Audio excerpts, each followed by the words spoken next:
Picture this, the sun had just begun to rise, spilling gold across the horizon like a painter's brush meeting an endless canvas of blue. The ocean was calm, its gentle waves carrying a rhythm so steady it could lull even the most restless soul into a sense of peace. Jessica stood at the edge of the boat, eyes scanning the shimmering water, feeling that familiar rush of freedom the sea always gave her. It wasn't just a place to her, it was a second home. Every trip out here was an unspoken agreement between her and the wild owl: respect your rules, and in return you'll show me your beauty. That morning was no different. The air was crisp, each breath filling her lungs with salt and possibility. The soft hum of the boat's engine blended with the distant cry of gulls, and beneath it all, that low, soothing murmur of water pressing against the hull. She had no idea that this peaceful moment was the very calm before a storm not made of wind or rain, but of muscle, instinct, and sheer power. It's easy to think, when life feels serene, that it will stay that way forever. That's the trap of comfort. It makes you forget how quickly things can change. Jessica's mind was far from danger. She was thinking about the dive she'd planned, the marine life she might see, the memories she'd create. Out there, miles from shore, her world felt untouchable. But that's the thing about the ocean, or life for that matter. It doesn't send you a polite warning before it tests you. As the boat rocked gently, she dipped her hand into the cool water, letting it run through her fingers. She smiled, completely unaware that somewhere beneath, a shadow had already taken notice of her presence. This was the invisible turning point, the moment when two very different lives began moving toward an inevitable collision. Sometimes danger doesn't arrive with flashing lights or alarms. Sometimes it begins silently while you're too busy enjoying the view to notice the undercurrent shifting beneath you. If Jessica had known what was coming, would she have felt that same peace? Or would her heart have already been pounding? We can never answer that because life doesn't give us the script in advance. It hands us the scene in real time, and the only choice we get is how we play it. She remembers thinking how still the water was, a glassy surface that seemed almost too perfect. But the truth is, still waters often hide the most unpredictable depths. Beneath her, an apex predator was moving with purpose, not out of malice, but instinct. The orca didn't know her name, her dreams, or the life waiting for her back on shore. It only knew that something unfamiliar was in its territory. And that's when you realize nature isn't against you, but it isn't for you either. It's just there, operating on its own code, a code older than you, older than your fears, older than the world as you know it. The ocean doesn't bend for our comfort. It demands that we meet it where it is. Jessica's heart still carried the warmth of that morning. She had no idea she was standing in the middle of a story she'd one day tell with shaking hands and a grateful voice. In that moment, she was just a person who loved the ocean, floating in its embrace. But sometimes, the embrace can tighten without warning. And that's the thing. The most life-changing moments rarely arrive announced. They creep in through a shift in the wind, a flicker in the corner of your eye, or the sudden, unexplainable stillness that makes your instincts perk up. For Jessica, it was all still ahead. For now, there was only the soft crash of waves, the golden light, and the deep, unknowable world below her feet. It happened in an instant, the kind of instant that burns itself into your memory so deeply that even years later, you can recall every detail as if it's still unfolding in front of you. One moment, Jessica was soaking in the morning calm, and the next, something in the water shifted. She didn't see it at first, she felt it. A ripple that didn't match the rhythm of the waves, a subtle heaviness in the water around her. Her instincts, quiet just seconds ago, suddenly roared awake. Then she saw it, a massive, dark shape gliding just beneath the surface, moving with a grace that was as mesmerizing as it was terrifying. The sheer size of it hit her before her brain could even name it. This wasn't a dolphin, this wasn't a curious fish, this was something else entirely. The sunlight fractured across its sleek body, revealing flashes of black and white, and in that moment her breath caught. And Orca, there's a certain truth about predators. They don't need to announce themselves to be noticed. They command your attention simply by existing. And this one was close, too close. It moved with that eerie, unhurried precision of something that knows it has nothing to fear. Her heart pounded so hard she could hear it in her ears. She wasn't just looking at an animal, she was staring at raw power embodied. The orca's presence carried a weight, like the ocean itself had suddenly grown smaller, tighter, more dangerous. Every survival instinct in her body was screaming, but she also felt something else. Oh, it's a strange mix, feeling fear and admiration at the exact same time. The boat rocked slightly as the water beneath it shifted with the orca's movement.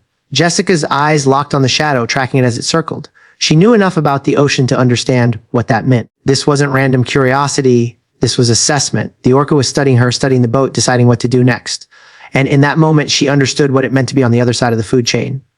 The air felt heavier. Her breaths grew shorter, shallower, like her body was instinctively trying not to draw attention to itself. Every muscle in her frame tensed, ready for something. She didn't even know what. The sound of the gulls overhead faded, replaced by the muted rush of blood in her ears and the deep rolling sound of water being pushed aside by something massive. Then it came closer. The black and white head broke the surface just enough for her to see the eye, dark, intelligent, unblinking. There was no malice in that look, but there was no warmth either. It was a gaze from a world without mercy, a reminder that out here, survival isn't about feelings, it's about instincts. For a split second, time slowed. She could see the spray of seawater dripping from its skin, the sunlight bouncing off the smooth curve of its back, the faint ripple of muscle just beneath the surface. The beauty of it was undeniable, but so was the danger. She was in the presence of something that could end her life with a single move, and there was absolutely nothing she could do to stop it. This is the moment most people imagine they'd panic, screaming, flailing, doing anything to escape. But Jessica stayed still, frozen in a fragile balance between fear and focus. Every sense was heightened, every nerve alert. She knew that one wrong move could turn curiosity into aggression. The Orca's path tightened, circling again. Each pass felt closer, like a slow tightening of invisible threads around her. She had never felt so small, so exposed, so aware of her place in the natural order. Out here, there were no negotiations, no deals to strike. You played by the rules of the ocean, or you didn't play at all. Her grip tightened on the edge of the boat, knuckles white, body coiled like a spring. The water shimmered, deceptively calm around her, but beneath that glassy surface was a force she couldn't control. It was a silent standoff, two beings from different worlds, locked in a moment that could tip in any direction. The hardest part about moments like that isn't the danger itself. It's the battle inside your own head. The mind has this built-in alarm system, and when it goes off, it doesn't ask your permission. Your heart rate spikes, your breathing turns shallow, and your thoughts scatter like birds startled from a branch. Panic is the most natural thing in the world when you feel your life is hanging by a thread. But here's the truth. Panic is also the fastest way to cut that thread yourself. Jessica could feel that fight or flight surge flooding her body, every instinct screaming at her to move, to run, to get away from the massive shadow circling beneath her.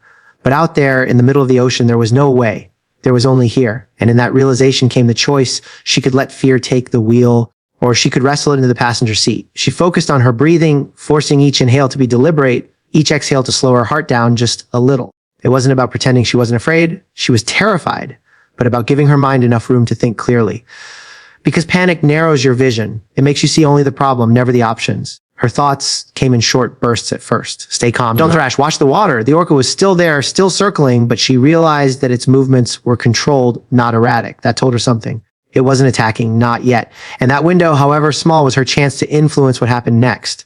She remembered advice she'd once heard from a seasoned diver: the ocean senses your energy. If you act like prey, you become prey. That line stuck with her now, sharp and clear.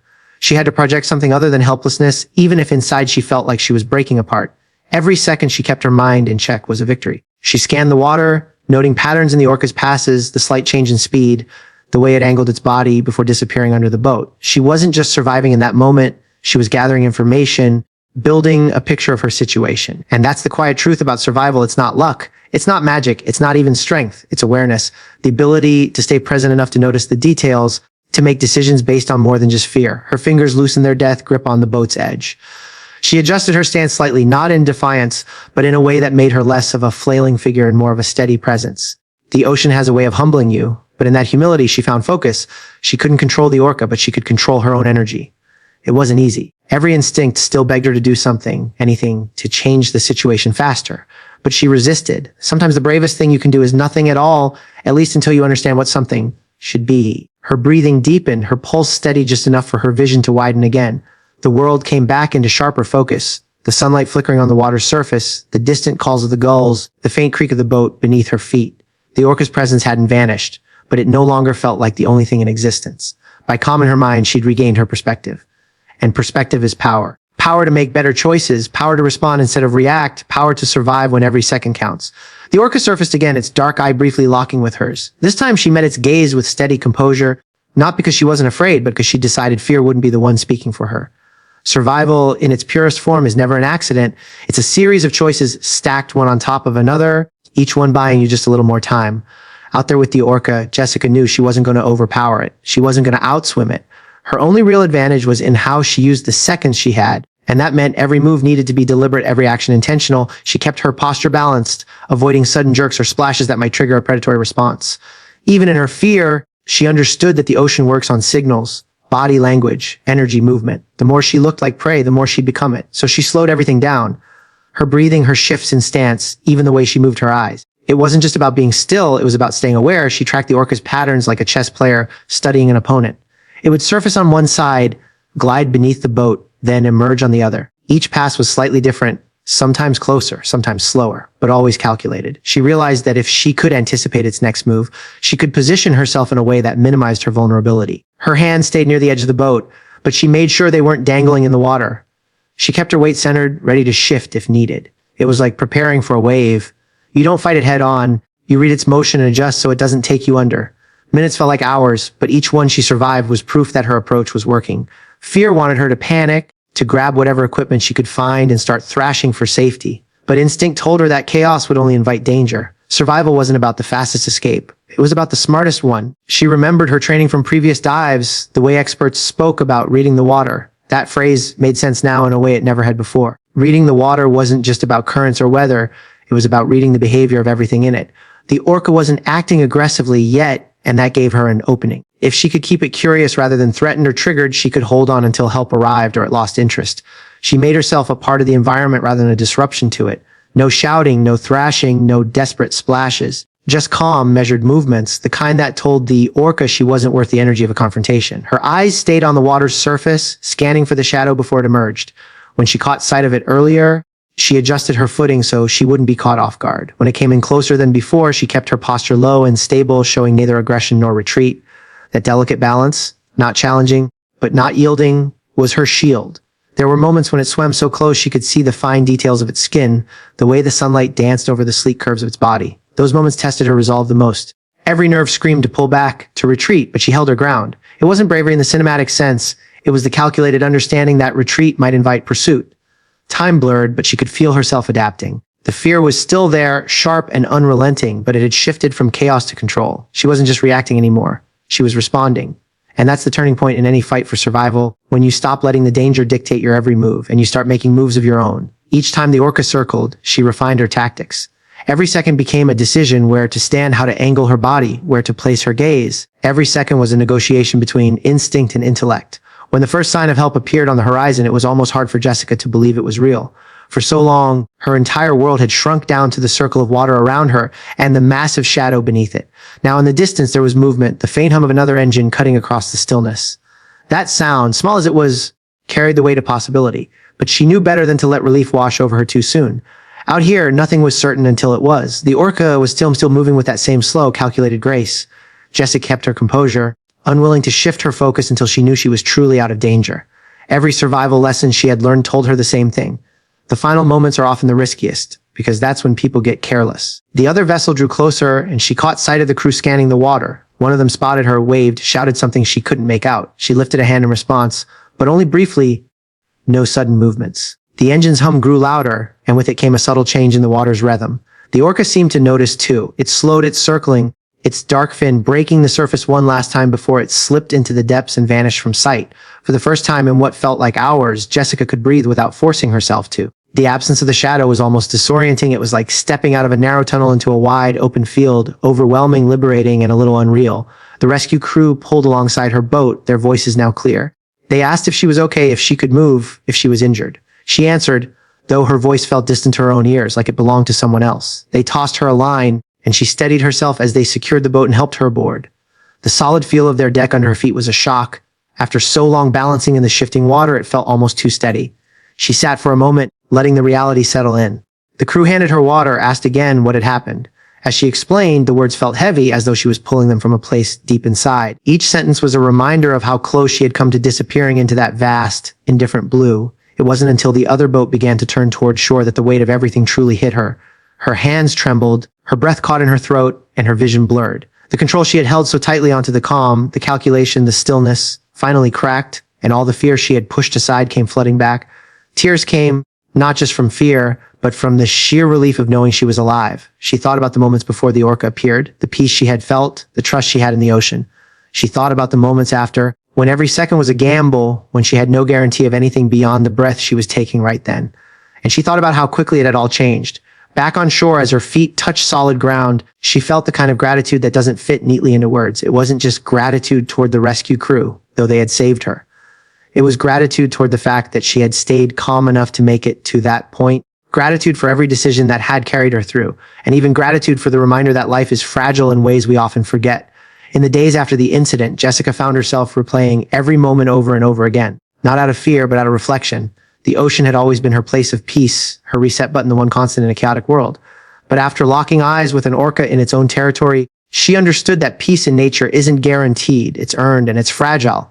She thought about how quickly her morning had shifted from calm to chaos, and how the outcome could have been entirely different if she had let panic dictate her actions.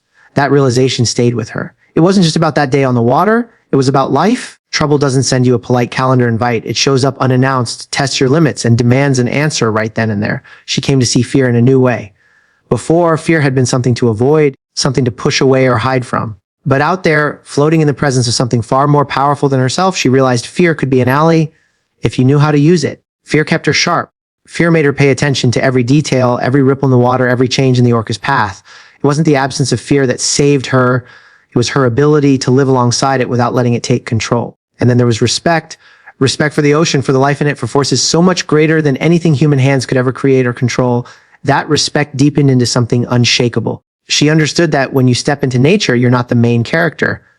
You're just part of a much bigger story, and the rules aren't yours to set. The experience also made her think about presence, about how much of her life had been lived halfway, distracted, rushing through moments without really being in them. That day forced her to be fully there. Not thinking about tomorrow, not regretting yesterday, just rooted in the exact second she was living. And it hit her, if we could live our lives with that same clarity and focus in the ordinary days, we might actually see how much we've been missing. She realized how easy it is to take safety for granted. We move through our routines, convinced we'll make it to the end of the day, the week, the year. But standing on the edge of survival strips away that illusion. It makes you appreciate that nothing is promised, and every single breath is a gift you don't own. It's one you borrow. That shift in perspective didn't fade when she left the water. It followed her into every conversation, every quiet morning, every time she saw the sun reflect off the ocean's surface. She started noticing the small things again, the warmth of a coffee cup in her hands, the sound of her friend's laughter, the smell of rain on dry pavement. None of it felt small anymore. Jessica didn't see herself as a hero for surviving. She didn't even see it as a story of luck. She saw it as proof of what's possible when you stay steady under pressure, when you respect the forces you can't control, and when you hold on to the will to keep going, even if the odds don't look like they're in your favor.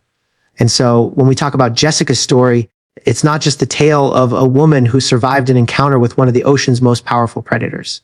It's the story of what happens when every instinct tells you to break, but you choose to bend instead. It's about the discipline to keep your mind clear when chaos is circling you, the humility to respect the forces you can't control, and the quiet strength to trust that the next breath is worth fighting for. We may never find ourselves face to face with an orca, but life will put each of us in deep water at some point, moments where the waves feel too high, the shadows too close, and the way forward uncertain.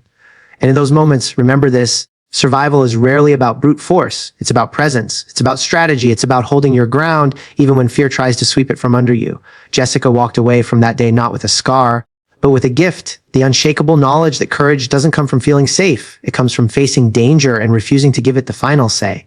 And if we can carry even a piece of that mindset into our own storms, then no matter how deep the water gets, we'll find a way back to the shore.